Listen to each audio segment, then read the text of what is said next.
Hey guys, today I've got a 1.5-year-old Roper dryer.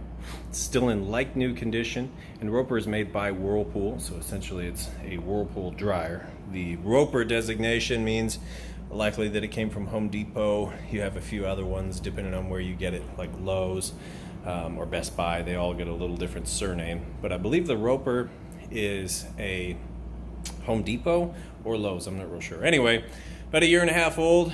It's in like new condition, and I'm going to show you real quick that it does work perfectly. It's the point of these videos.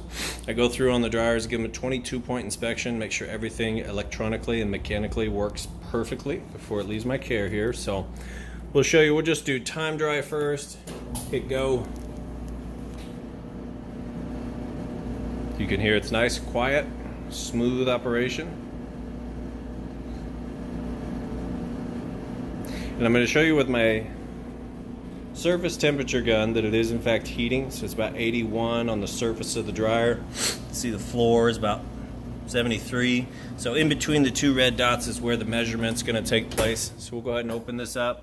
You can actually see it's nice bright red right inside the heating element tube there. So the heating element on the back side, right about here, heat travels up through this tube. Then that heats the inside of your dryer up anywhere from about 95 all the way up to 195.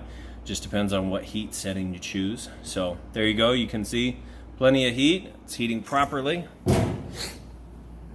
Close this up. And we also have over here time dry. So if you just want to fill it full of clothes, put it on the automatic setting, hit go, walk away from it, and you're done. And then there's also for delicates, you've got low heat and then no heat fluff. Not exactly sure what you use that for, but I'm sure there's a reason. Anyway, appreciate you taking the time to watch my video here. If you have any questions or anything like that, feel free to reach out. Otherwise, have a great day. Thank you.